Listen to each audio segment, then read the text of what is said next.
Bueno, muy buenas tardes, apreciados amigos y personas pues que siempre siguen las transmisiones de Guía, la Academia Virtual. En definitiva, pues siempre agradecer a todos ustedes por mantenerse en sintonía y estar siempre pendientes. Son muchas las personas pues que nos felicitan a diario y también que siempre están pendientes sobre cada uno de los temas que está desarrollando Guía, la Academia Virtual, y que en definitiva pues ha crecido muy próxima, de una manera extraordinaria, magistral, diríamos en buen panameño como una bola de nieve, y que ha sido muy satisfactorio para nosotros que creemos en la academia, que nos apasiona realmente el tema de enseñar y de transmitir conocimiento. De verdad que es un placer contar con la presencia de todos ustedes. En la tarde de hoy vamos a estar desarrollando específicamente el tema del contrainterrogatorio, obviamente bajo la modalidad que observaron la semana pasada, una óptica desde el punto de vista de un defensor y una óptica desde el punto de vista de la fiscalía. En este caso, vamos a presentar a nuestro invitado especial, el amigo, el abogado, el escritor, ex fiscal César Tello Solano, que nos acompaña y que queremos darle la bienvenida, maestro. Sí, buenas tardes al profesor Jorge Armando Chan y a todos los que nos siguen en esta transmisión. En primera instancia, pues agradecer a Guía, la Academia Virtual, la oportunidad que nos ha dado de dirigirnos a todo este público. Estamos muy contentos por la acogida que ha tenido pues la presentación o la elaboración que hemos hecho de los temas que hemos abordado. El sábado pasado estuvimos hablando de lo que era el interrogatorio directo. No sé si logramos agotar el tema completamente. Lo cierto es que fue una presentación pues desde el punto de vista práctico, porque teoría sin práctica es como un árbol sin fruto, ¿no? Así que siempre la teoría tiene que venir acompañada de la práctica.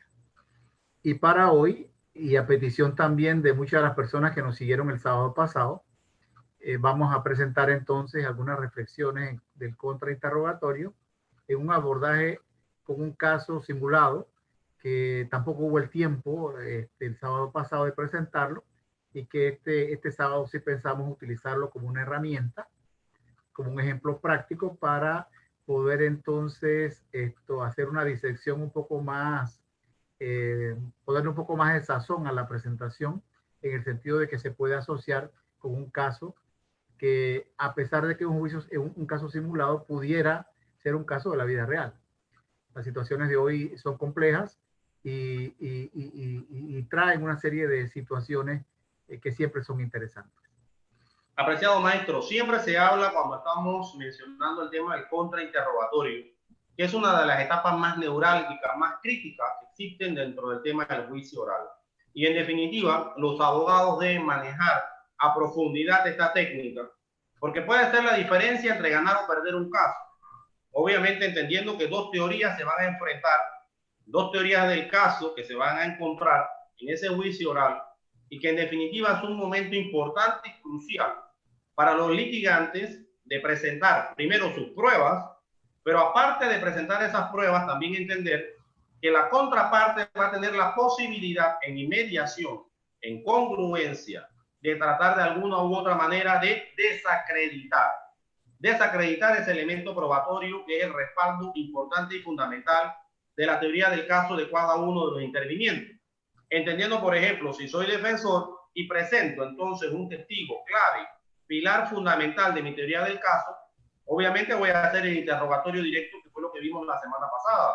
Sin embargo, luego de abordar ese interrogatorio directo, mi testigo va a quedar expuesto a la persona, en este caso la fiscalía, para tratar entonces de desacreditar el testigo. Entonces, estas técnicas realmente requieren de mucho cuidado, de mucho análisis, requieren entender conceptos desde el punto de vista un poco amplio, teóricamente hablando, pero también requiere también de tener el cuidado y básicamente tener la capacidad, como si fuéramos un neurocirujano, de lograr y extraer esa información y lograr entonces acreditar esa contradicción. Que eso forma parte esencial. Sin embargo, yo he estado observando también en su libro, que también desarrolla el tema del contrainterrogatorio, algunos dos temas importantes que desde el punto de vista conceptual creo que es fundamental antes de entrar a los temas prácticos, que es lo que nos acostumbra siempre bajo nuestra metodología, aprender haciendo. El derecho se debe aprender haciendo, debemos colocar más casos prácticos en las universidades, en donde los estudiantes pues puedan adquirir de forma práctica o empírica pues esas posibilidades y esas herramientas para poder llevarlo entonces posteriormente en el tema de la litigación oral. El tema del ciclo de contradicción me gustaría que abordara, porque creo que es importante para aproximar el tema del contrainterrogatorio, poder entender estos conceptos, y el otro, que aquí es donde en definitiva el tema de la adversariedad, el tema del carácter adversarial, de que siempre les menciono yo, el tema de que este es un sistema adversarial system desde el punto de vista anglosajón o norteamericano, pues es aquí donde cobra la mayor relevancia. Sobre esos dos conceptos, maestro, para que nos ilustre un poco antes de entrar con un tema de aproximación, antes de entrar a los temas prácticos. Sí, muy importante lo que has expuesto. Yo creo que, porque hay algunos que todavía dudan si nuestro sistema, el sistema penal acusatorio panameño, es o no es adversarial. Y me parece a mí que este tema del contrainterrogatorio viene a consolidar el carácter adversarial de nuestro sistema. Porque así como hay alguien que argumenta, hay alguien que contraargumenta.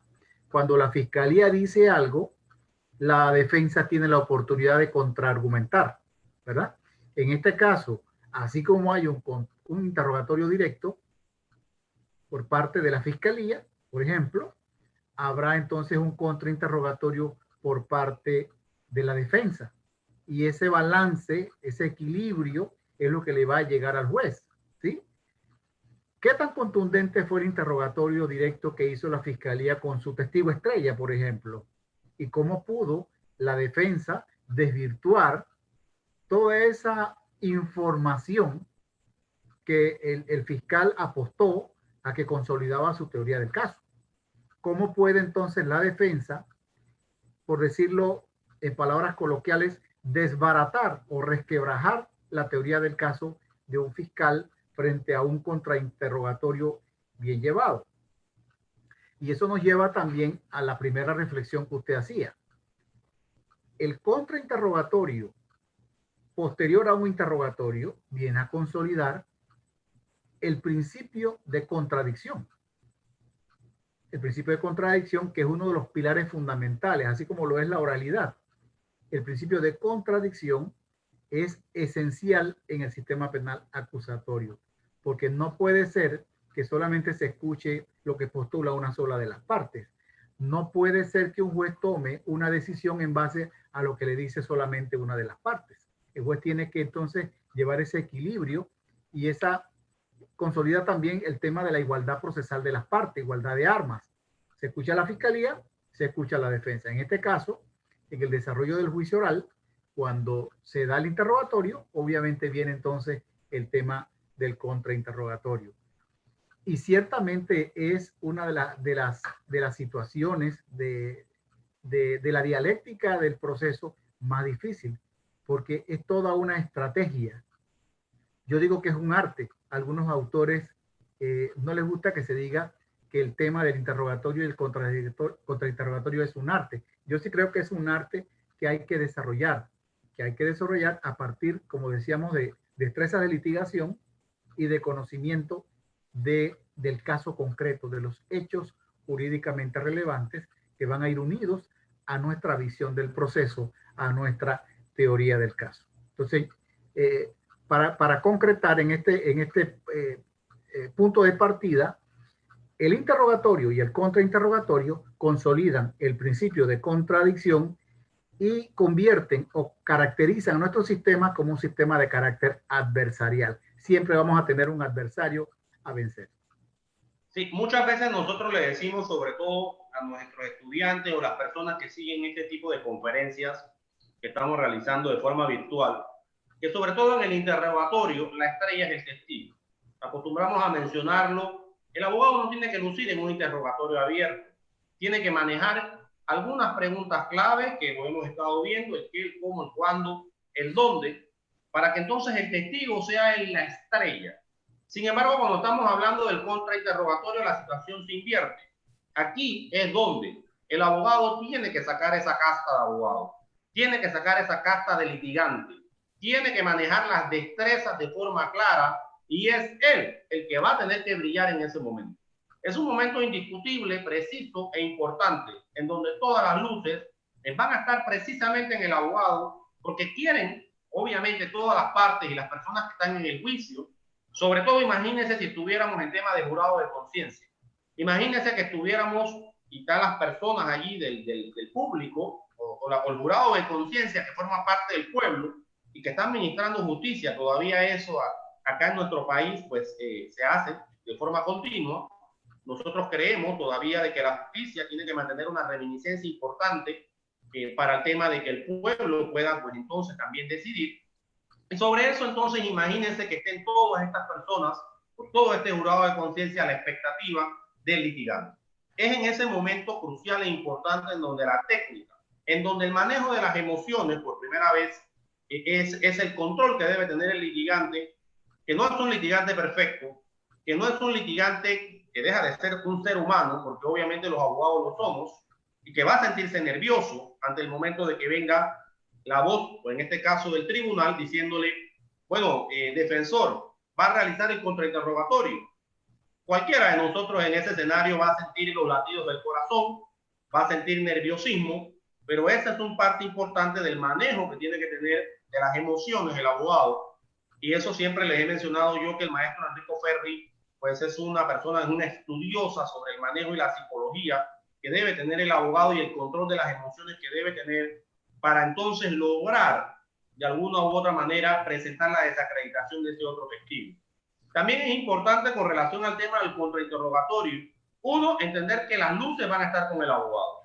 Dos, entender que tiene que manejar de por sí el tema de las emociones y que a pesar de que esté nervioso, jamás debe dar a entender que se siente nervioso o que se puede sentir asfixiado ante esa situación. Pero tres, y un aspecto muy importante es saber cómo va a dirigir ese contrainterrogatorio. ¿Cómo lo va a hacer?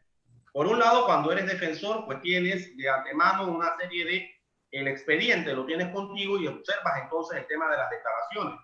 Entonces tú tienes que estar muy claro y muy conciso sobre todo, sobre qué dijo ese testigo en esa declaración anterior y sobre qué está diciendo ese testigo en ese momento en inmediación. O sea, hay que tener una capacidad auditiva y una capacidad de retentiva en la mente magistral en ese momento, porque en definitiva son esas dos cosas lo que va a estar. Por un lado, la retentiva que debe tener de haberse analizado esa carpeta desde la página 1 hasta la página cual sea que exista dentro de la carpeta. Bueno, hoy se habla de que no hay número de páginas en las carpetas, imagínense. Pero bueno, memorizar todo el expediente de forma íntegra y saber entonces que tengo la declaración del primer interveniente, por poner un ejemplo. El cabo Ruiz acaba de pasar hace un rato por parte del fiscal César Tello, lo ha presentado, y entonces nos toca a nosotros hacer ese contrainterrogatorio.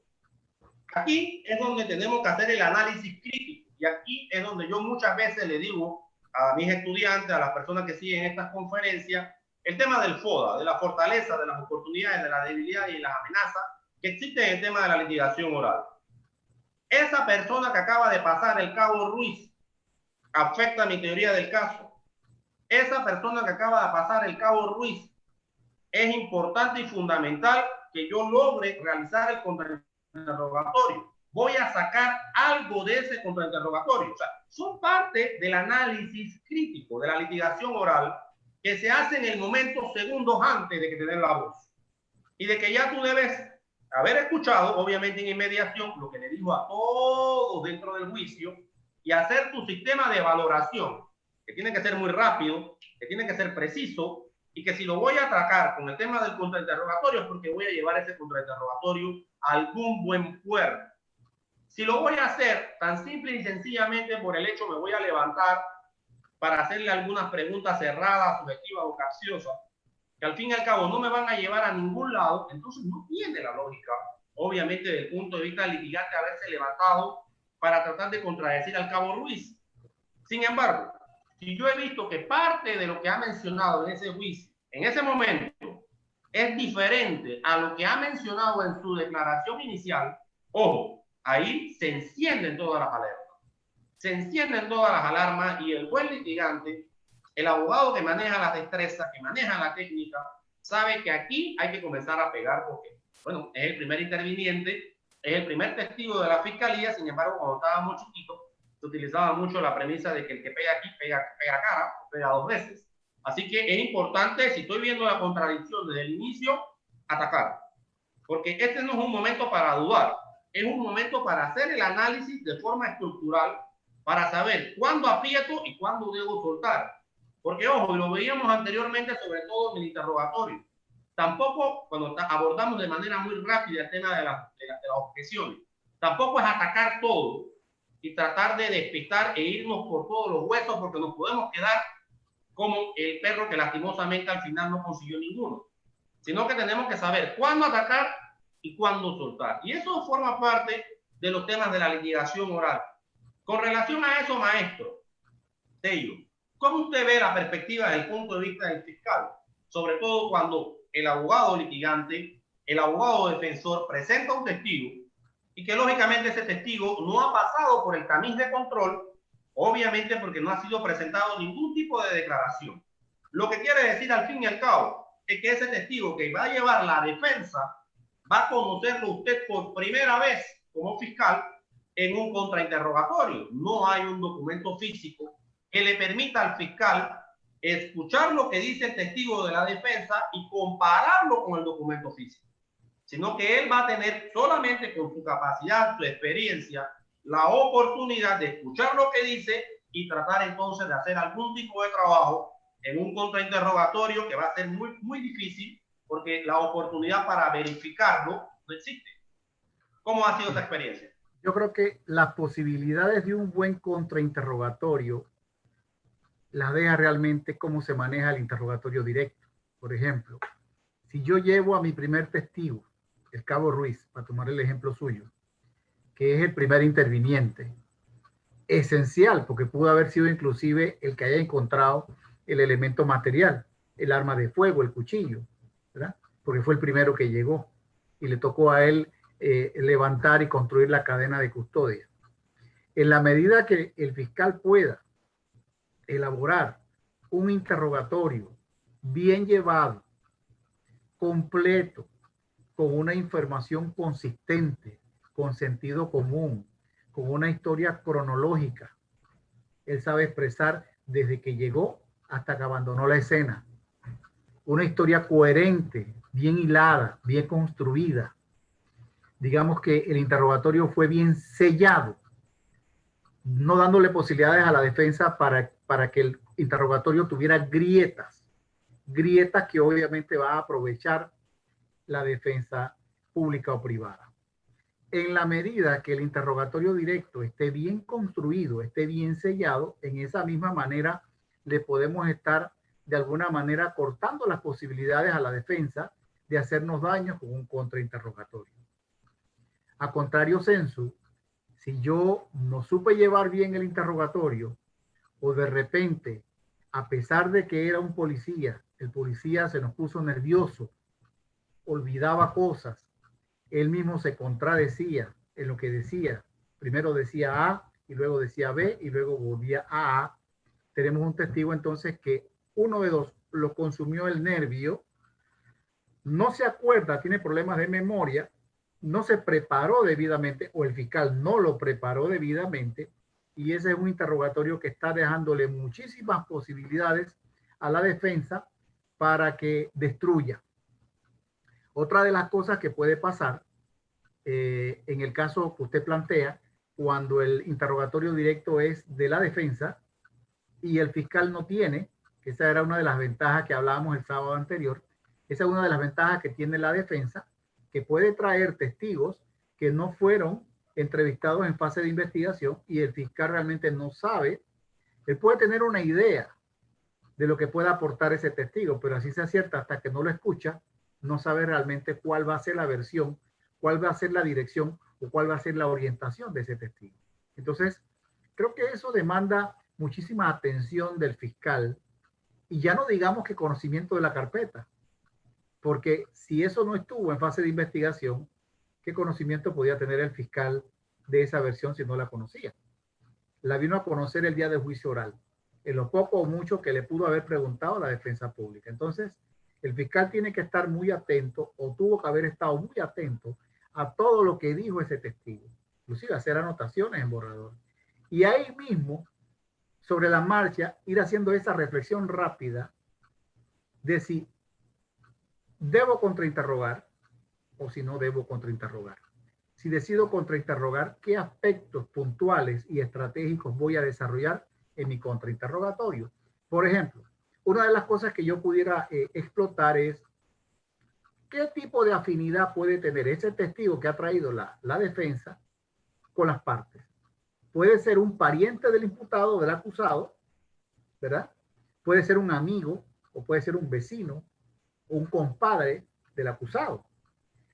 Eso me abre posibilidades a mí porque esa persona que tiene una cercanía amical o familiar con el acusado tiene razones para favorecer a una de las partes. Entonces yo puedo atacar ahí la falta de objetividad de ese testigo, ¿verdad?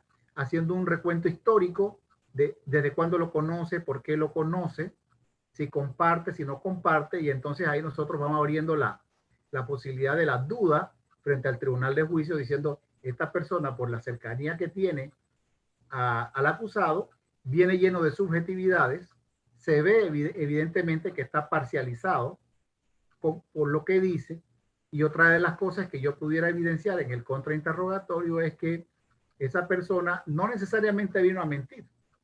Vamos a decir que yo como fiscal no he evidenciado que él realmente esté mintiendo, porque no tengo cómo confrontarlo con esa mentira. Pero lo que yo sí puedo hilvanar es que en esa información que dio ese testigo de la defensa, hace falta información. Obviamente esa información la defensa no lo guió hacia ese puerto, porque no le conviene a su teoría del caso. Pero el fiscal sí puede hacerlo. El fiscal está evidenciando que él no dijo toda la verdad, que él editó la historia, o hay parte de esa historia que está editada. Y yo tengo que saberla identificar y tratar entonces de llenar esos baches de información que el testigo deliberadamente o guiado por la defensa no aportó. Entonces me toca a mí evidenciar que esa información no llegó completa, o también puede ser lo contrario, que haya contradicciones, que ese testimonio vaya en contra, por ejemplo, de otros testigos que ha llevado la fiscalía, y más allá, que vaya en contra de peritajes que tienen un nivel de credibilidad por su sustento científico.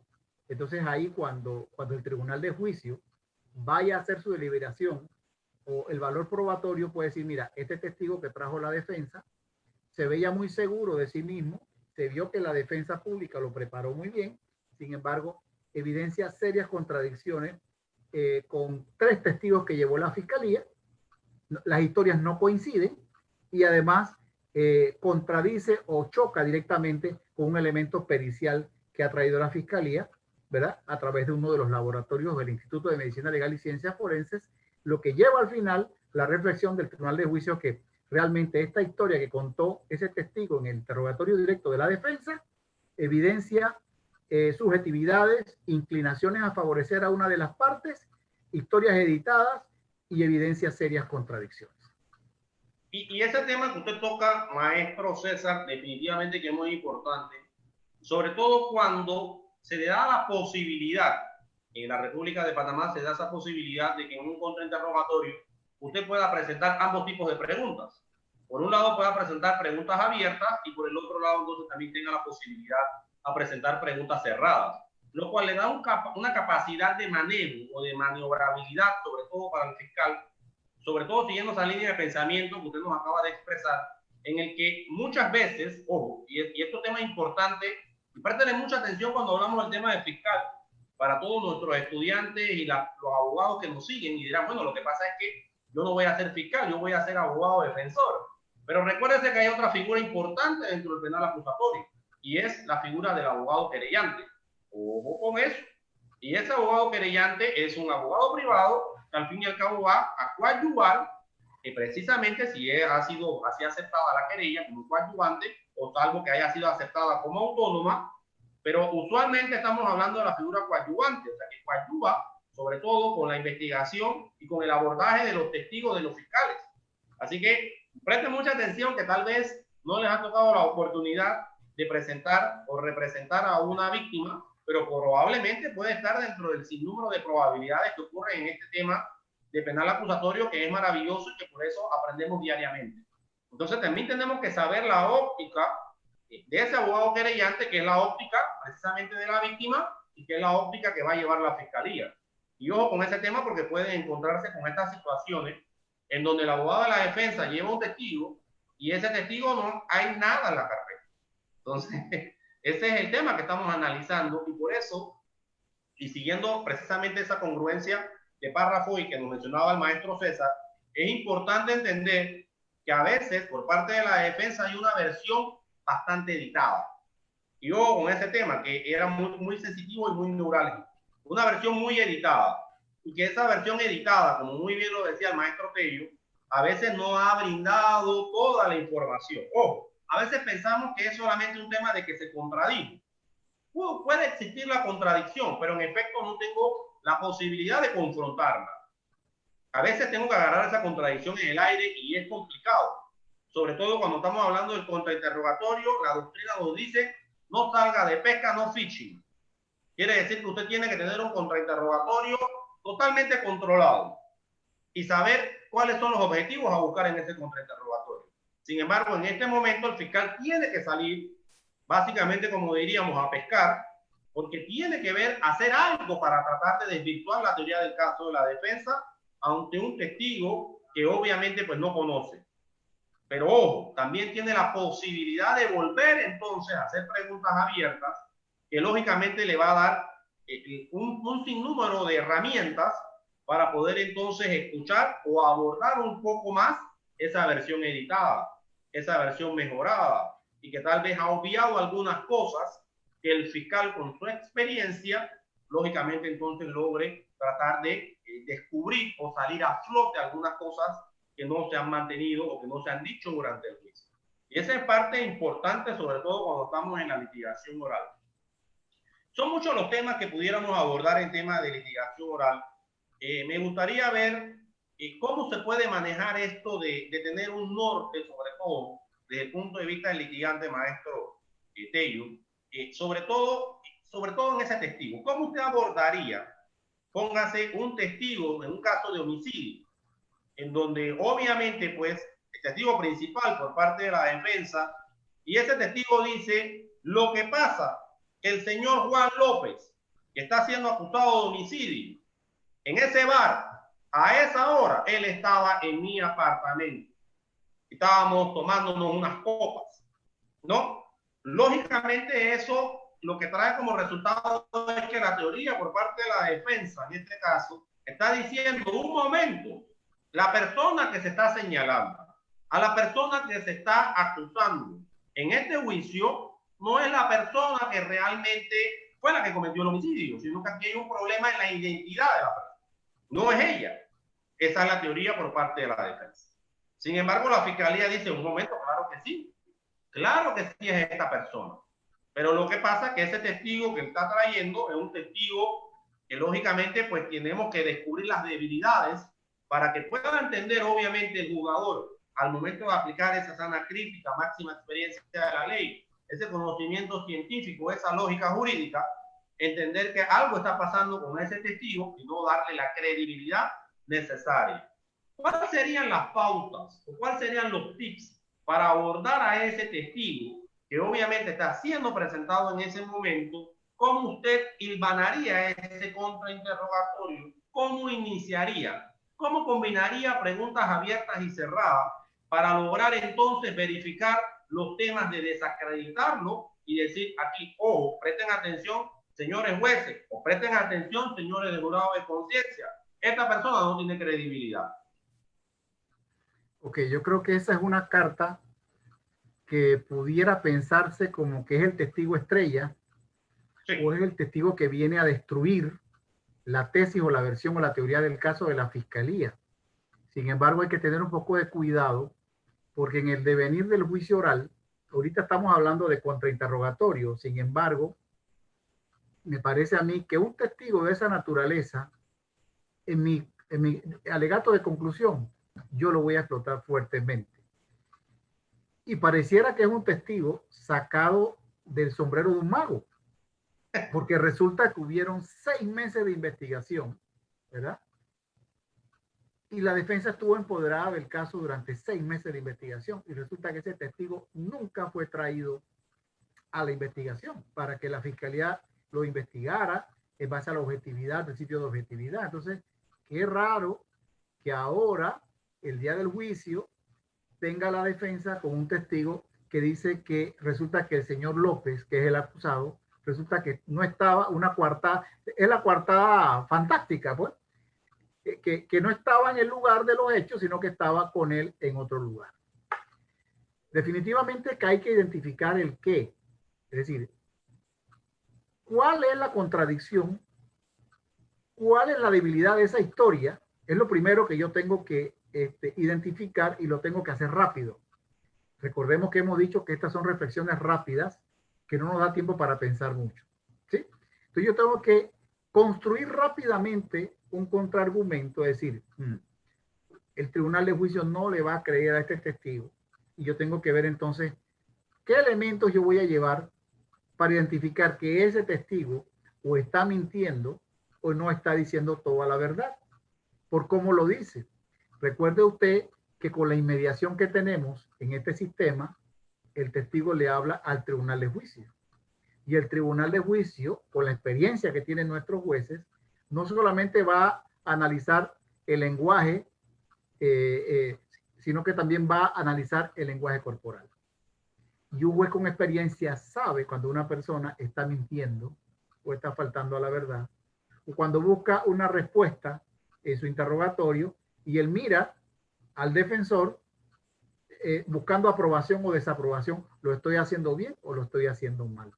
De eso se da cuenta no solamente el fiscal, sino que también se da cuenta el tribunal de juicio. Entonces, no, se trata, por un lado, de identificar el qué, o sea, qué es lo que le está faltando a este testigo, que yo puedo explotarlo en el contrainterrogatorio, pero también debo hacer una reflexión rápida de cómo lo voy a hacer, qué estrategia voy a utilizar, porque si no estoy claro en esa dirección, en ese norte que yo tengo que llevar en el contrainterrogatorio, entonces no voy a poder lograr el objetivo.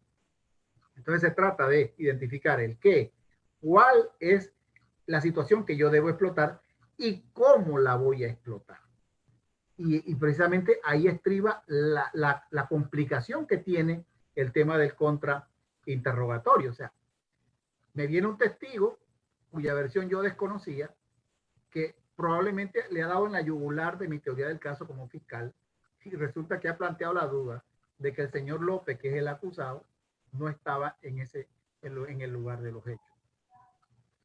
Ahora bien, en esos elementos de prueba de la fiscalía, si era un bar, creo que le escuché a usted que era un bar, pensemos que en ese bar habían cámaras de videovigilancia.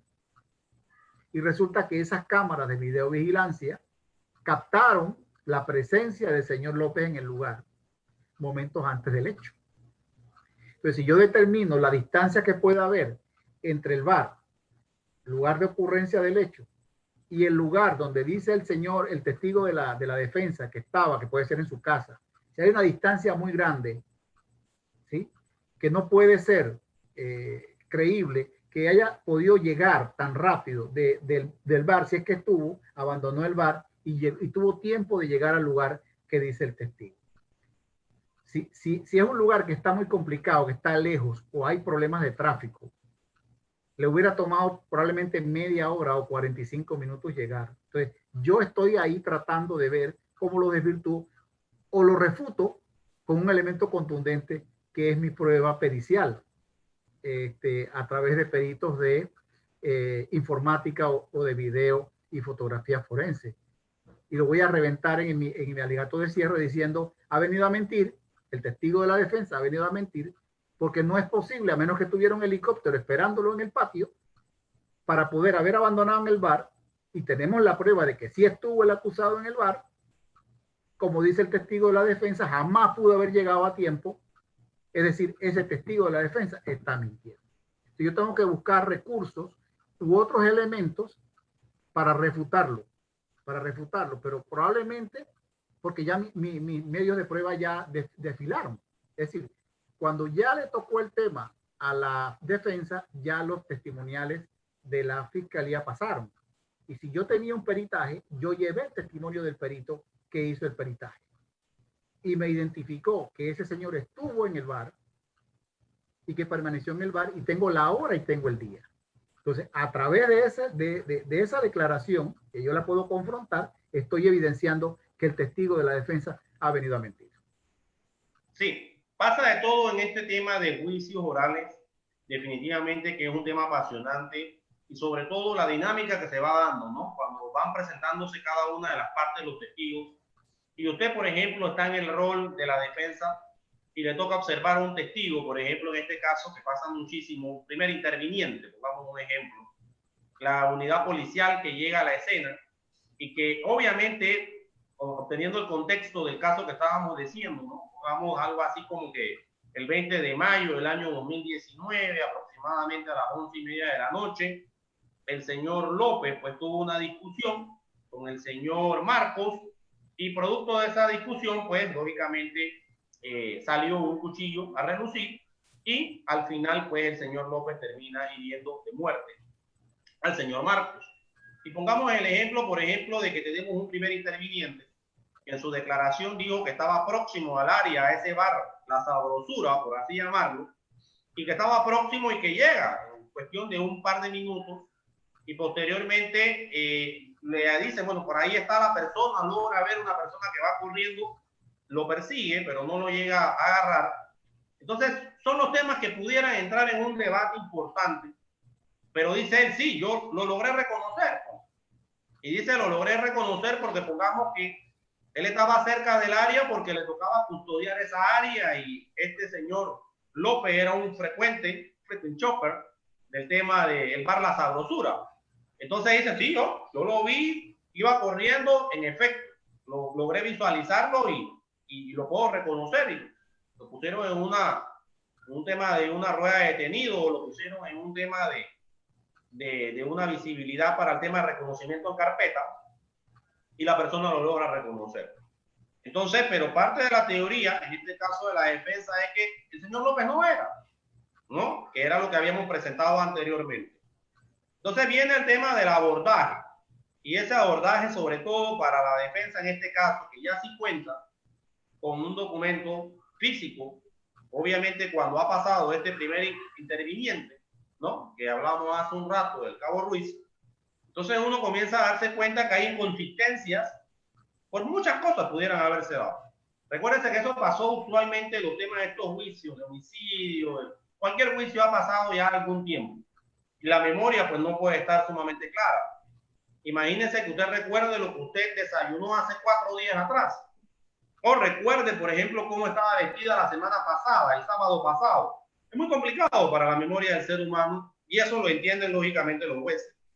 Sin embargo, es parte de la estrategia pues, que tienen los litigantes, sobre todo para acreditar o desacreditar al testigo en su momento. Y producto de esto, uno comienza a ver inconsistencia a la hora de la llegada al bar. Dijo 1 hora en la declaración, y estamos hablando de que tal vez en el momento del juicio oral ha presentado una declaración en inmediación delante de los jueces que no es consistente. Puede ser una diferencia de 5 minutos. Pero una diferencia de 5 minutos en un tema de homicidio en donde todo pasa al segundo, es una diferencia sustancial, que en definitiva ese error, lógicamente, pues puede ser explotado por cualquiera de las partes, en este caso, por parte de la teoría de la defensa, en un alegato de conclusión. Y esto es importante también mencionarle, que estos temas que ocurren, sobre todo en el interrogatorio, en el contrainterrogatorio, este tema del debate de pruebas, van a tomar su forma final precisamente en ese alegato conclusivo. Después vamos a ver un poquito sobre eso, porque hoy queremos especificar en el tema del contrainterrogatorio. Entonces el tema es el siguiente.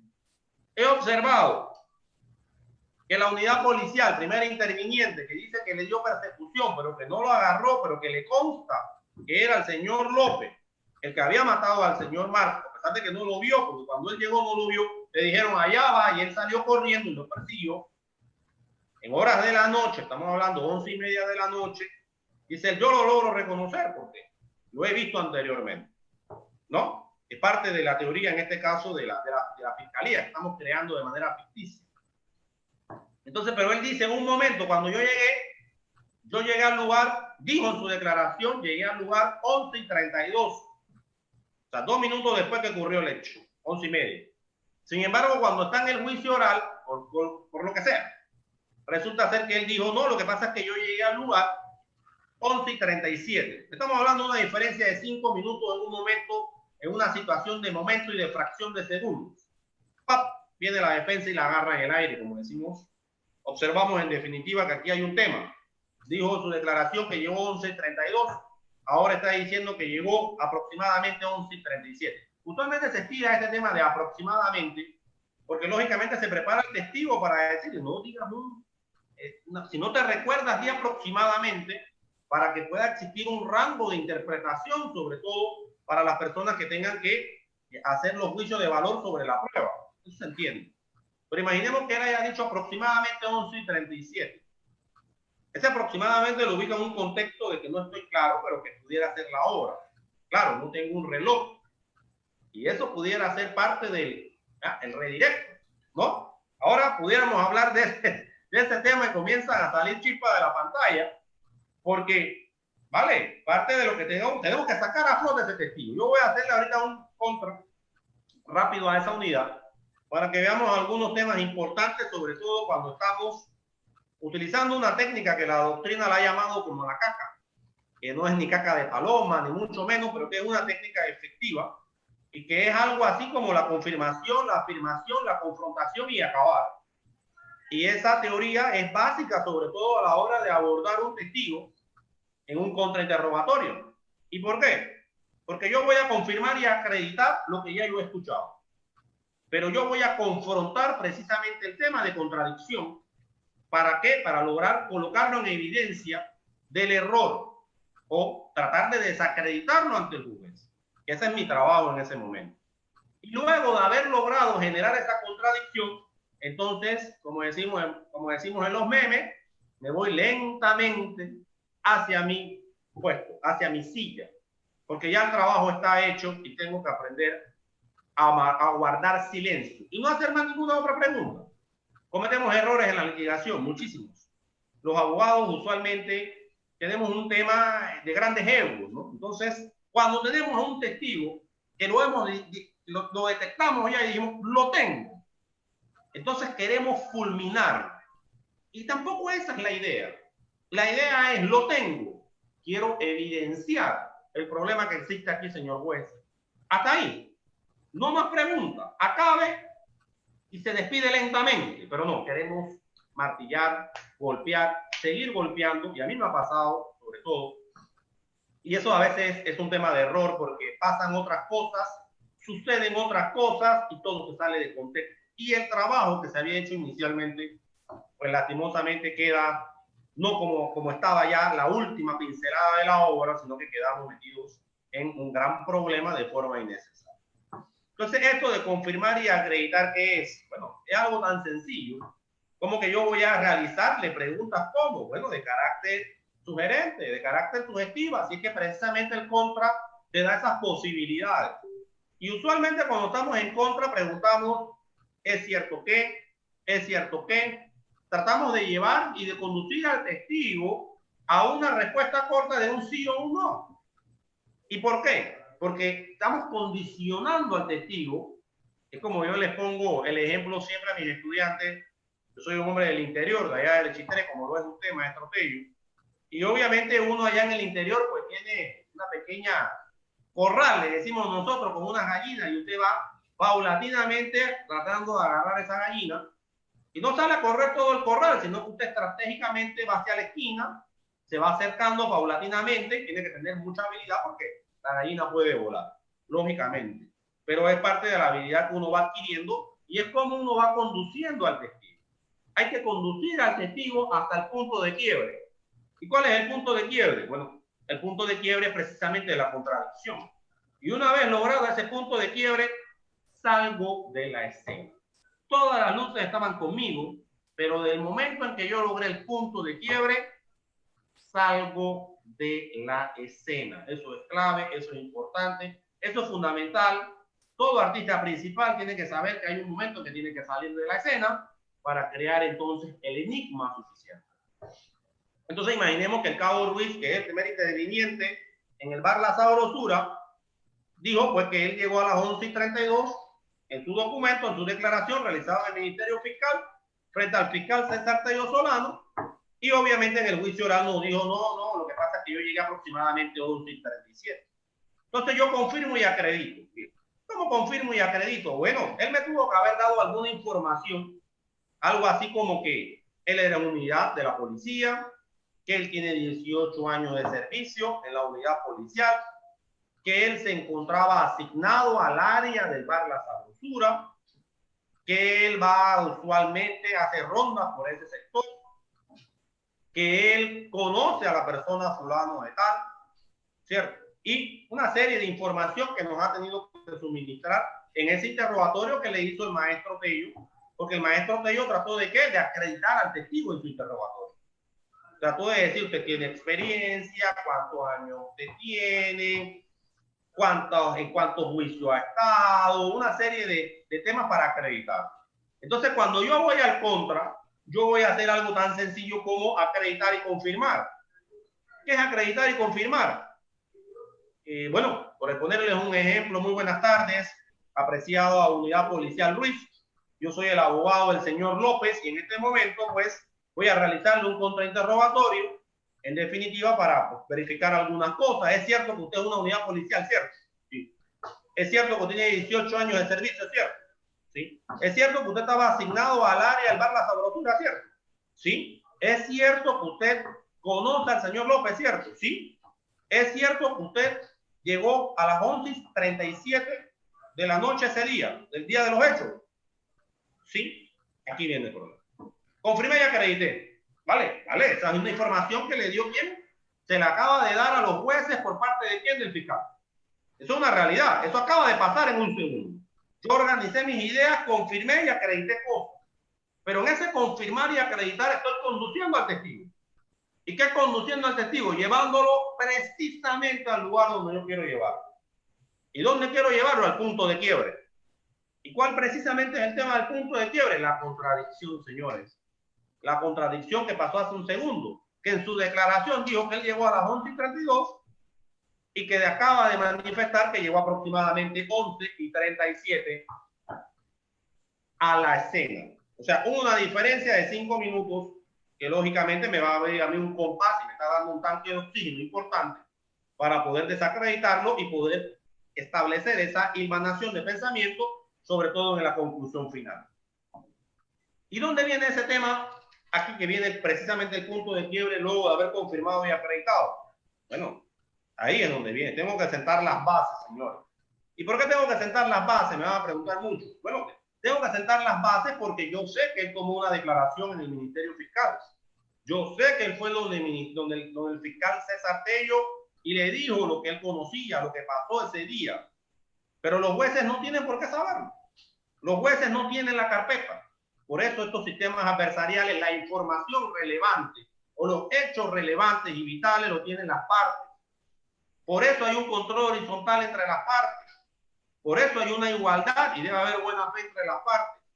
Por eso existen esos temas de igualdad de armas entre las partes. Todos estos principios se atan, sobre todo en el contradictorio, para poder regular, pero son las partes las que tienen que presentar eso. Entonces, aquí tengo que presentar ¿qué? Sentar las bases, sobre todo el testigo, para indicarle a los jueces que él tomó una declaración en el Ministerio Fiscal. Es cierto que usted realizó una entrevista en el Ministerio Fiscal, Cabo Ruiz, ¿cierto? Sí, es cierto.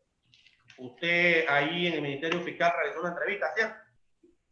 De ponerle yo de conocimiento esa entrevista, usted pudiera reconocer su firma. Sí, yo pudiera reconocer. Bien, hemos sentado ¿qué? Las bases del testigo. ¿Y por qué? Porque le hemos dicho a los jueces, señores jueces, atención, atención. Este testigo rindió una declaración del Ministerio Fiscal.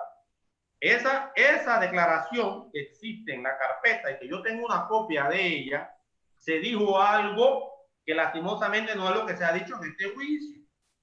Inmediatamente las alertas para los jueces que ya están acostumbrados al manejo de la técnica, que la manejan de manera extraordinaria y que todos los días la ven, ellos van a prestar atención inmediatamente. Viene el abogado con un desarrollo coherente, congruente, lógico, con una confirmación, con una acreditación y acaba de indicar, sentando las bases, de que esa persona ya pasó por un tamiz, es decir, por un control de la declaración.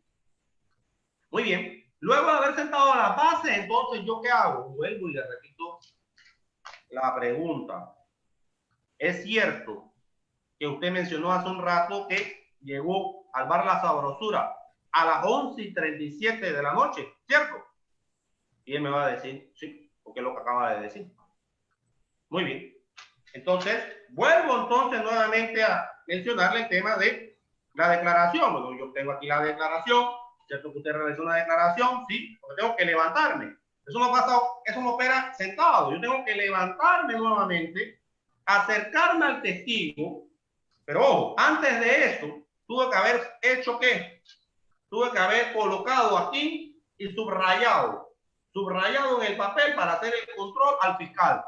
Y el fiscal sepa qué voy a hacer, sobre qué voy a hacer la pregunta, sobre qué voy a hacer la contradicción. El fiscal la revisa, dice, bueno, no hay ningún problema, está bien, la acepto o puede objetar. Si la objeta, se va a dar un debate importante allí y se pierde algo de tiempo, pero sí puede haber que haya cabida la objeción o no. Imaginemos que no haya cabida el tema de la objeción.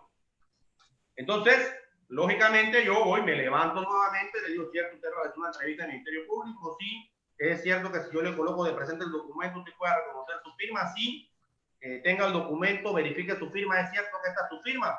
Sí, es cierto, a ver, léame en voz alta, porque la técnica que estoy utilizando, y tengo que advertírsela también al señor juez, que es el tema de contradicción, porque hay otro tipo de técnica, por ejemplo, el tema de refrescar memoria, pero en este caso nos estamos basando en el de contradicción.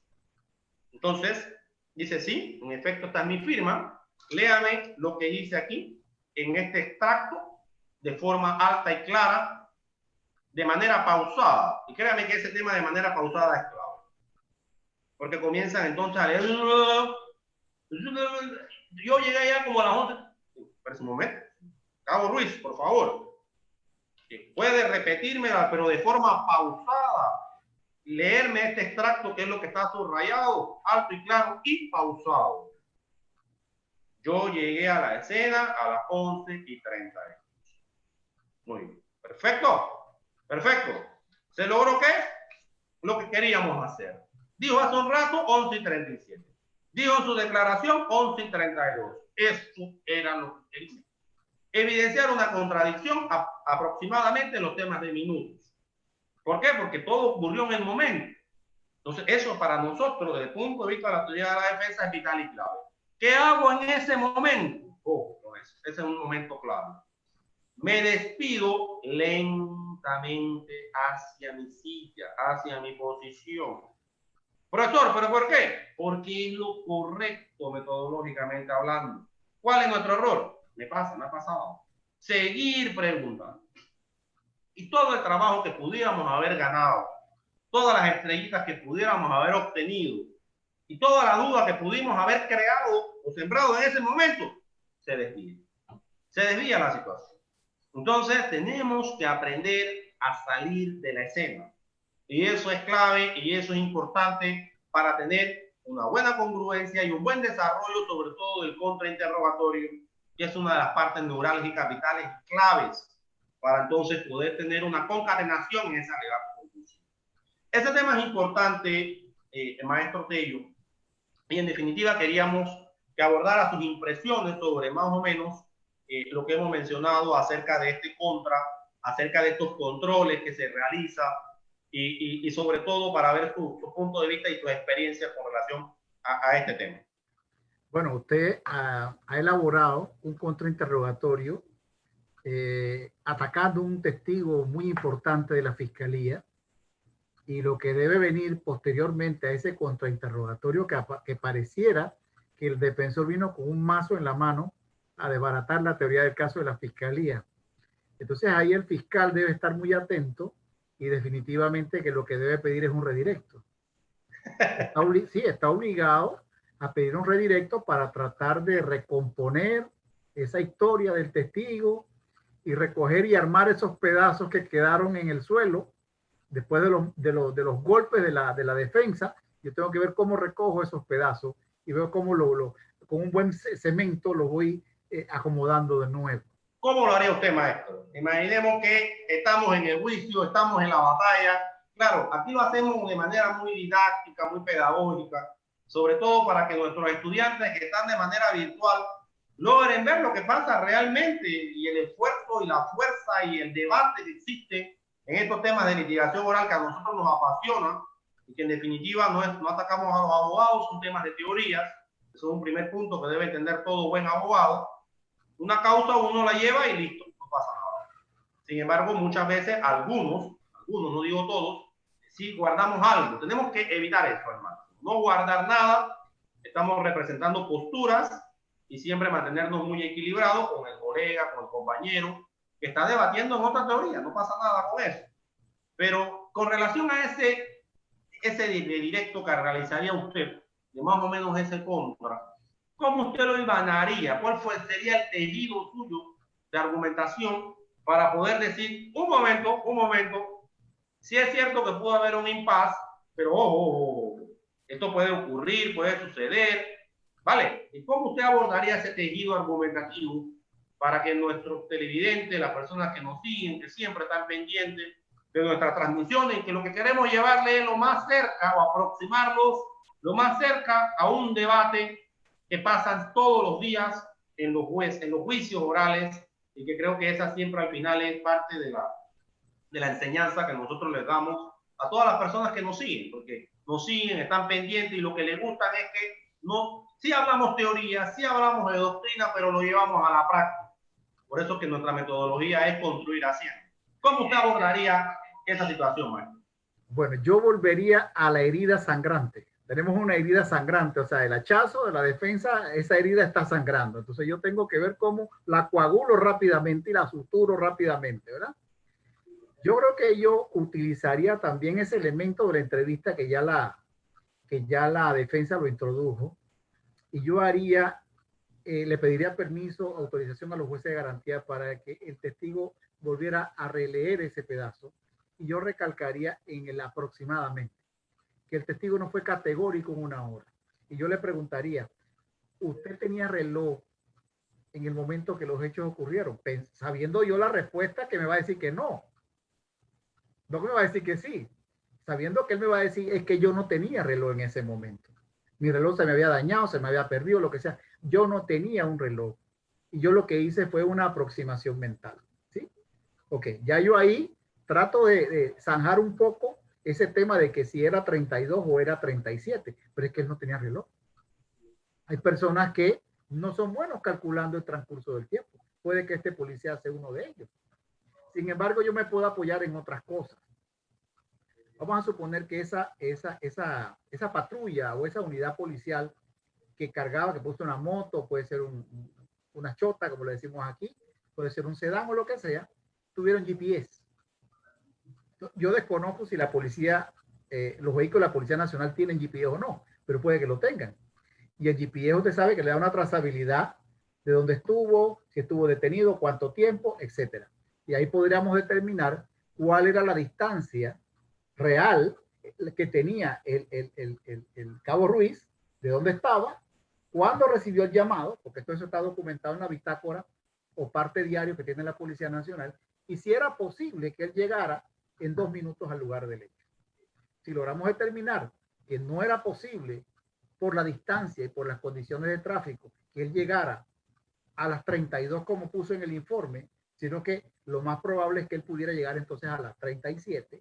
Entonces o sea, la contradicción está, yo no la puedo borrar, pero puedo decirle al tribunal de juicio, hombre, probablemente tuvo una mala percepción del transcurso del tiempo pensemos que la policía trabaja en caliente, ¿sí? Es muy fácil hacer exámenes en frío, a posterior. Elaborar 10 tesis diferentes en frío. Pero el asunto es que la Policía Nacional no trabaja en frío. La Policía Nacional trabaja en caliente, con seres humanos, con adrenalina, con respuesta policial. Hubo un evento, hubo un muerto, una persona que se le puso en riesgo la vida. O sea, la diferencia entre la vida y la muerte puede ser la presencia de la policía en forma oportuna, ¿sí? Entonces, eso puede ayudar a que el Tribunal de Juicio entienda por qué el desfase de si fue 32 o si fue 37. El otro elemento que yo pudiera utilizar es el tema de estos peritajes que se hacen de planimetría forense, y ahí pudiéramos nosotros evidenciar con los testigos si era posible, con las condiciones de tráfico, con la distancia que existía. Es más, se pudo haber hecho un recorrido, una reconstrucción del recorrido de donde estaba la unidad policial hasta donde ocurrieron los hechos. Y los peritos pueden decir, era imposible que en el lugar donde se encontraba el cabo Ruiz llegara en 2 minutos al sitio. Con eso yo apuntalo que lo que me ha dicho en el devenir del juicio, en su testimonio, que es verdaderamente la prueba. Yo insistiría mucho en mi alegato de cierre que las entrevistas que se toman son elementos de convicción, pero el elemento probatorio se materializa en juicio, y es el elemento probatorio producido en juicio el que debe valorar el tribunal de juicio en su momento. Entonces, yo lo que puedo decirle es que el testigo no ha mentido. Lo que le ha dicho en inmediación y en oralidad el testigo al tribunal de juicio es realmente lo que pasó. Si puso 32 fue un error humano, pero realmente él llegó a las 37 y lo estoy apoyando con elementos científicos, ¿sí? Un reporte de GPS o un peritaje que hizo planimetría forense que desplaza totalmente la tesis de que él pudo haber llegado en 2 minutos al lugar del hecho. Pero esa construcción tiene que ser muy, pero muy rápida. Y bueno, tratar de que esa herida deje de sangrar y que no produzca el daño que la defensa cree que produce. Yo haría inmediatamente un recontradirecto. Yo haría... Primera pregunta. ¿Es cierto que usted no tenía reloj el día que ocurrieron los hechos en el bar La Sabrosura? ¿Cierto? Cierto. Entonces, ¿cómo usted logró determinar la hora aproximadamente? Y ahí comienzan los problemas, ¿no? Porque si no tengo reloj, entonces, ¿quién le dijo? ¿Cómo sabía? ¿Quién le contó? A saber. Y comienzan los problemas, ¿no? Obviamente con el tema del reloj. Pero esto es lo sabroso de este tema de litigación oral. Esto es realmente lo apasionante. Y es el debate conceptual de ideas, de litigación rápida, de chispas que tienen que tener los litigantes, sobre todo al momento para poder aterrizar en lo que está ocurriendo. Lo que está ocurriendo técnicamente es un debate al más alto estilo, sobre todo de la litigación y de la argumentación, en donde cada uno va a hacer su mejor esfuerzo y donde cada uno tiene un nivel de concentración único y donde una distracción de un segundo puede ser conclusivo para cualquiera de los dos. En un segundo se puede ganar o se puede perder la credibilidad de ese testigo. Y esa credibilidad perdida difícilmente se va a poder subsanar. Es como cuando usted ve que están atacando fuertemente a un barco y le pasa lo del Titanic. En este caso, el tema de los redirectos o el tema precisamente de la última opción que todavía tiene el otro litigante luego de haber pasado al contra, es tratar de colocar curitas a la herida, como decía el maestro Taylor, y lograr ver cómo salvamos lo que queda y logramos elevar nuevamente el barco. Pero ojo, tenemos que seguir siendo incisivos y todavía seguir atacando sobre ese punto para nuevamente, sin un recontradirecto, quitar la curita y que termine de hundirse el barco. Esa es la misión de cada uno de los litigantes. La misión final es tratar que su teoría se prevalezca. Y lógicamente no puede haber un empate técnico. Por eso en los sistemas adversariales alguien gana y alguien pierde. Y le digo yo siempre a mis estudiantes, esto es igual que en el amor. A veces el amor, a veces usted gana, a veces pierde, pues le toca perder, bueno, a veces pasa. Pero aquí la técnica sobre todo y el manejo, la tranquilidad, la habilidad, el desarrollo mental, tiene que ser la clave. Y ojo con esto, porque ya aquí voy a hacer un tema de recomendaciones, le vamos a dar la posibilidad también al maestro Telles hacer recomendaciones en el contra, porque es importante, ya tenemos un tiempo bastante avanzado, maestro. El tiempo ha pasado, cuando uno está haciendo lo que a uno le gusta, el tiempo es nuestro peor enemigo siempre, ya vamos por 1 hora y tanto. Se han dado un sinnúmero de preguntas, maestro. Vamos a tratar de abordar algunas también para tener esa interacción, sobre todo con todas estas personas que nos siguen, que dedican su tiempo a escucharnos, a escuchar a este conversatorio, porque al fin y al cabo no es ninguna charla magistral, ni mucho menos. Esto es un conversatorio, hablando con amigos, con personas pues, que quieren compartir estas inquietudes. Y yo diría que uno de los temas claves, sobre todo en el contrainterrogatorio, es tener un buen equipo de apoyo. Miren, los fiscales usualmente van acompañados a los temas de los juicios, eso es importante. Porque a veces, por mejor litigante que usted sea, y a veces digo, yo estoy claro, yo no tengo ningún problema, yo puedo ir solo a los juicios. No, señor, no, trate de ir acompañado, trate de ir con un equipo, alguien que le pueda brindar apoyo, ayuda, porque a veces al mejor cazador se le va la liebre. A veces usted está tan concentrado en tantas cosas, y yo siempre digo que los temas de juicio oral es como si usted fuera, digo, sin el tema de ofender, solamente es un símil, un payaso que está en la parte alta de la carpa del circo, en esa, no sé si han visto en esos circos donde va el payaso en un triciclo y va dando malabares y saltando y tratando de recogerlo y viendo para ver cómo no se cae de esa soga. Bueno, igual estamos los litigantes en ese momento. Es un momento de alta tensión, es un momento de suma concentración, es un momento en que una situación que se le escape a uno en el momento puede dar al traste y nos caemos, y lastimosamente la caída nos va a doler muchísimo, porque la caída va a traer por resultado perder el caso. Y después cuando usted va en la noche a su casa y se acuesta en la cama, usted dice, caramba, si hubiera preguntado esto, si hubiera hecho esto, pero ya no podemos hacer nada, ya el tiempo pasó, eso no lo vamos a poder recuperar, ya el vaso derramado se cayó y lastimosamente tenemos que seguir adelante. A veces no nos va del todo bien en los contras. No quiere decir que, hombre, somos seres humanos, nunca lo olvide. No somos perfectos. Hay veces que usted se levanta con un pie izquierdo, un día que viene y sale de la casa, comienza a llover, se le mojan los zapatos, se enloda los... O sea, pasa, señores. No se sienta mal, ni se sienta que usted es el peor abogado porque un día no le salieron las cosas. Aquí hablamos de abogados que ganamos y perdemos. Aquí no hay abogado perfecto. Ese tema del abogado perfecto, déjelo allá para el tema del abogado del diablo que las ganó todas. Aquí hay abogados que somos seres humanos y que al final cometemos errores y tenemos aciertos.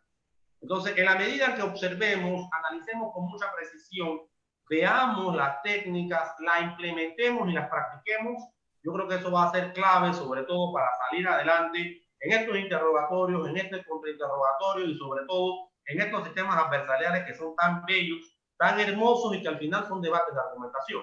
Sus conclusiones, maestro, con relación a todo esto. Sí, bueno, yo volvería al ejemplo porque usted me ha construido un contrainterrogatorio perfecto y ha dejado a la fiscalía muy mal parada, ¿verdad? Pero eso me lleva a esta reflexión. Es importante el ritmo del contrainterrogatorio. El contrainterrogatorio no puede llevar un ritmo lento, porque póngale que a ese Cabo Ruiz que usted le está contrainterrogando, el testigo estrella de la fiscalía, usted le lleva un ritmo muy lento al contrainterrogatorio y usted evidencia el tema de la contradicción, de que allá dijiste 32, 11, 32, pero hoy me dijiste 11, 37. Pero resulta que el ritmo que lleva el defensor en el contrainterrogatorio es tan lento y la forma como se formuló la pregunta da la oportunidad para que el testigo pueda sobre la marcha remendar su contradicción. Y él dice, no, lo que yo le pregunté en el redirecto, no. Lo que pasó es que yo puse 32 porque resulta que yo no tenía un reloj en el momento que yo elaboré el informe. Y luego evidencié que era 37 porque mi compañero, el de menor rango que yo, porque los policías no van solos, los policías nunca van solos, y el informe del primer interviniente tiene la firma de 2, ¿sí? Y él dice, no, lo que pasa es que el otro compañero mío sí tenía reloj, y él fue el que me advirtió, mira, lo que pusiste de 11 y 32, nosotros nunca pudimos haber llegado a las 11 y 32, llegaste a las 11 y 37. Y yo tengo que cuidarme que cuando yo llamo al otro testigo, me diga 11:37 y no 11:32, ¿sí? Pero eso me lo gano si el ritmo que utilizó el defensor en el contrainterrogatorio fue tan lento que permitió que el testigo inmediatamente reconstruyera la contradicción. Por eso el ritmo, es importante el ritmo del contradictorio. El defensor en este caso tiene que estar claro hacia dónde quiere llegar y qué es lo que quiere él lograr. Y una vez que lo logra, así mismo como usted lo ha dicho, yo tengo que saber cuándo detenerme, cuándo parar y cuándo retirarme. Porque si yo sigo hurgando, ¿verdad? Yo he logrado una herida, una rajadura en el testimonio de ese testigo, pero resulta que con esas luces de estrellato, yo me quiero lucir aún más y yo sigo y sigo y sigo, y lo que yo logro al continuar más allá de lo que debo, lo que logro entonces es que el propio testigo me reconstruya o me selle esa rajadura que se ha podido lograr en el contrainterrogatorio. Otra cosa importante es que hay que saber categorizar al testigo. Por ejemplo, quitemos al cabo Ruiz de la escena y pensemos que la fiscalía llevó a una señora, a una abuelita de 65 años, ¿sí? Que llegó allí acompañada de los nietos con un bastón, que tiene dificultades para caminar, ¿verdad? Y recordemos lo que hemos dicho siempre, el tema del elemento psicológico de los jueces, que son seres humanos. Fallan en derecho, pero son seres humanos. Entonces, cuando usted ve a una persona de esas características que yo le he venido planteando, todos tenemos mamá, todos tenemos abuelita, ¿verdad? Y resulta que el defensor viene con esa abuelita sumamente hostil, un contrainterrogatorio agresivo y hostil que le cae mal al tribunal de juicio. Entonces, esto de aprender a categorizar el testigo, yo no creo que aunque usted logre zanjar una discrepancia, una disconformidad o evidencia de memoria, que en este caso, imagínense, si una abuelita le dice, bueno, yo creí que era las 11:32, pero realmente era las 11:37. Oye, una persona de 65, de 68 años, ya tiene baches en la memoria. Y es hasta de sentido común que puede tener esa diferencia de 5 minutos que pensó que era 32, pero era 37. Entonces, el abordaje del testigo también tiene que ver con esa categorización. Yo creo que se dice por ahí que el testigo en el contra no es amigo, porque la que está sentado ahí realmente no es amigo, pero tampoco es enemigo. Entonces, el abordaje, el tratamiento de cómo en este caso el defensor va a contrainterrogar a ese testigo es importante por el impacto que va a producir al tribunal de juicio. O sea, ahí de repente todo el mundo puede pensar, oh, tremendo contrainterrogatorio ha hecho este defensor, pero en la mente del tribunal de juicio, póngase que hay 3 damas ahí, ¿verdad? Y resulta que esas 3 damas tienen sus abuelitas vivas. Y dice, mira cómo este abogado ha venido a maltratar aquí a esta abuelita, que ha venido con un bastón aquí y que le ha costado sentarse y que casi no se incorpora de la silla. Qué malvado, ¿me explico? Entonces, yo pienso que esa parte psicológica también hay que cuidarla mucho. Entonces, el abordaje con un testigo como este, usted puede lograr el mismo objetivo, pero sin ser tan agresivo. Usted tiene que tratar con un poco más de respeto y condescendencia a una persona de esa edad para lograr su objetivo. Entonces, estos ajustes que se tienen que hacer sobre la marcha son importantes. Todos los testigos no son iguales. A un policía, bueno, cualquiera puede pensar que usted puede ser un poco más hostil o más fuerte con un policía, porque es un policía, pues, ¿verdad? Él tiene preparación, tiene condiciones físicas, está acostumbrado a estos escenarios, etcétera, etcétera. Entonces, si usted es hostil con un policía, pues, es un policía, pues está acostumbrado a ese trato rudo, pero una abuelita no. Entonces, yo creo que esa parte es muy importante y volvemos a lo mismo. Todos estos escenarios se construyen en inmediatez. Entonces, claro, después que se ve, cuando se viera una audiencia de juicio oral como un escenario de capacitación, ahí se pueden encontrar muchísimos errores. El defensor pudo haber hecho esto y no lo hizo. Mira, el fiscal se durmió y no pidió redirecto, o pidió redirecto y realmente lo que hizo no logró recomponer los daños colaterales que logró el defensor con su contrainterrogatorio. Y se pueden enumerar muchísimas fallas, porque todos vamos a tener fallas, porque somos seres imperfectos. Pero el asunto es criticar en frío. Claro. El asunto es, venga usted a hacerlo en caliente y que esas reflexiones acertadas usted las pueda construir en fracción de segundo, como sucede en los juicios orales. Entonces, por eso es que esto es tan difícil, Por eso es que se dice que es el manejo de las estrategias y destrezas de litigación que para mí siguen siendo un arte que se va construyendo en el hacer, ¿sí? Uno va fallando y uno va aprendiendo de los errores, porque es mentira que todos empezamos a hacer juicios orales como expertos, ¿sí? Porque no habían expertos, probablemente todavía no los haya en Panamá. Todos estamos en ese proceso de aprendizaje. Unos han avanzado más que otros, le ponen más atención, ¿verdad? Uno puede tener acceso a audiencias que inclusive no haya hecho uno, y uno va aprendiendo, mira, esta es una cosa que se debe hacer, esto es lo que no, es un buen ejemplo de lo que no debo hacer, ¿sí? Y cómo voy desarrollando ese tipo de estrategias para el contrainterrogatorio. Bueno, ya estamos avanzados en el tiempo, ya estamos casi más allá de hora y media. Y yo sí quería rescatar solamente a nivel de consideración el tema del ritmo de litigación. Ese tema del ritmo de litigación, sobre todo en el contrainterrogatorio, es sumamente vital e importante. El abogado tiene que tener un ritmo de litigación rápido, de presión, sobre todo en el contrainterrogatorio. Tal vez más dulce, más amable en un interrogatorio, porque es tu testigo. Pero en un contra, creando espacios, no manteniendo ese ritmo de litigación, y se lo digo yo siempre a mis estudiantes y a las personas porque tengo la oportunidad de conversar, el ritmo de litigación en un contra es igual que los latidos del corazón. Tutum, tutum, tutum. Así mismo usted va. Tutum, tutum. Es atacando fuertemente, lógicamente, entendiendo a la persona que está al frente nuestra. Oiga, porque el maestro Tello nos ha dicho que iba a atacar a la abuelita. Frente a 3 jueces en dama. Oiga, usted me puso un escenario malvado. O sea, lógicamente ahí el ritmo de litigación tiene que ser diferente. Es así, porque uno tiene que entender que, vale, ahí hay otro contexto, ahí hay otro escenario, y por eso que el juego de las emociones, este es un juego de mucho balance, checks and balances, en donde el litigante tiene que saber cuándo presionar y cuándo soltar. La clave está ahí. Hay que saber dónde presionar, cuándo presionar y cuándo aprender a ser más tranquilo, más dócil. Es un ritmo y es una estrategia. Porque hay veces litigantes, y lo he visto, bueno, he tenido la posibilidad de ver, son muy fuertes todo el tiempo, toda la distancia, duro, fuerte, fuerte. Y a veces no mantenemos ese equilibrio entre subir y bajar. Es importante y es clave a veces en todo, en la vida. A veces es importante hacerlo, a veces estamos arriba, a veces estamos abajo. No pasa nada, seguimos adelante, seguimos avanzando. Los ritmos de litigación también tienen que ser muy asertivos, simpáticos. Y ese es todo otro tema. El tema de las emociones en la litigación oral es todo otro tema porque los temas psicológicos influyen de manera magistral en esta fase, sobre todo el contrainterrogatorio, en donde hay una exponencia de forma magistral o se exacerba el tema de las emociones. Pero bueno, damos para mucho, hay una cantidad de preguntas increíbles, pero si nos podemos abordar cada una de esas preguntas, acá en el video vamos a probablemente estar superando las 2 horas.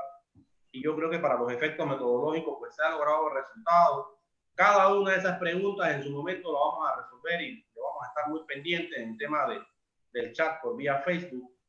Yo sí quería agradecerle sobre todo al maestro César Tello Solano por la oportunidad que nos ha brindado de compartir su experiencia. También es una persona doctrinaria, un estudioso, escritor del libro de manuales de litigación oral. Nos ha dedicado 2 jornadas, que creo que es muy valioso y ha sido muy importante para aquí a la Academia Virtual, que se está proyectando a nivel de la República de Panamá, pero que también está haciendo un trabajo muy fuerte a nivel de América Latina, y donde hemos tenido reportes pues, de distintos lugares en América Latina, y de verdad que para nosotros es muy satisfactorio, es muy gratificante tener audiencia de otras partes del continente de América, incluso de Europa, y de verdad que eso nos llena de satisfacción que el mensaje que estamos haciendo en una pequeña aula virtual que le hemos llamado, pues esté llegando y esté calando y esté tomando esa fuerza impresionante hoy con los temas tecnológicos. Quiero que se despida, maestro, en definitiva, dándole las gracias y obviamente pues extendiéndole siempre una invitación para esta su casa y a la Academia Virtual. Sí, bueno, agradeciendo y también creo que a manera de síntesis, la importancia de estos temas, de lo que es el desarrollo del juicio oral, es que el alegato de apertura son las promesas iniciales que deben ir ligados a los medios probatorios. Los medios probatorios desfilan, en este caso los testimoniales, sujetos al examen, de interrogatorio directo y contrainterrogatorio para después entonces hacer el cierre con el alegato de conclusión. Pero todo son como piezas de un mismo engranaje. Todas tienen que ir en esa sincronía que digo yo. Y bueno, el interrogatorio directo es ofrecer información de calidad, que el testigo debe ofrecer esa información de calidad vinculada directamente a la teoría del caso de quien lleva ese testigo para ser interrogado en forma directa. Pero que en un contrainterrogatorio también se puede aportar información. Aquella información que el testigo no quiso porque no le convenía de alguna manera, no lo dijo en su interrogatorio directo, pero yo con mi estrategia de litigación he logrado que en un contrainterrogatorio me dé el pedazo de información que él editó o que no le dijo al tribunal de juicio. Entonces, el contrainterrogatorio también pudiera ser un escenario de aportar información, de desacreditar, de refutar los elementos y concluir realmente que esto es un arte que se debe construir en fracciones de segundos. Importante no solamente el conocimiento jurídico, sino también el tema psicológico, cognitivo, volitivo de los jueces, porque todo esto está dirigido a los jueces, porque son los jueces los que toman, lo que dicen el sentido del fallo, son los jueces los que valoran los medios probatorios y son los jueces los que deciden si nuestro desempeño fue, no digamos que exitoso o no, pero si fue favorable o no fue favorable para una de las partes. En el caso de un defensor, obviamente, él quiere un resultado favorable para que no haya ningún tipo de responsabilidad penal sobre esa construcción o esa teoría del caso que él vino desarrollando desde el inicio. Así que definitivamente el tema no está agotado. Termino dándole las gracias a la Academia Virtual Guía y al profesor Jorge Chan por la oportunidad que nos da. Nosotros siempre estamos dispuestos a aportar nuestro granito de arena en la discusión de estos temas, apoyados en teoría, pero sobre todo con una base práctica, porque creemos nosotros que también el aspecto práctico es muy importante, el desarrollo de ejemplos que se logra con la docencia y la academia. Así es que les reitero el agradecimiento y cuenten siempre conmigo en lo poco o lo mucho que yo pueda aportar. Muchas gracias, maestro. Muchas gracias a todas las personas que están en sintonía de nosotros. Recuerde, los próximos sábados, 3:30 de la tarde, una cita con Guía la Academia Virtual, la academia que transmite desde Panamá hacia el mundo entero. Gracias y saludos. Buenas tardes.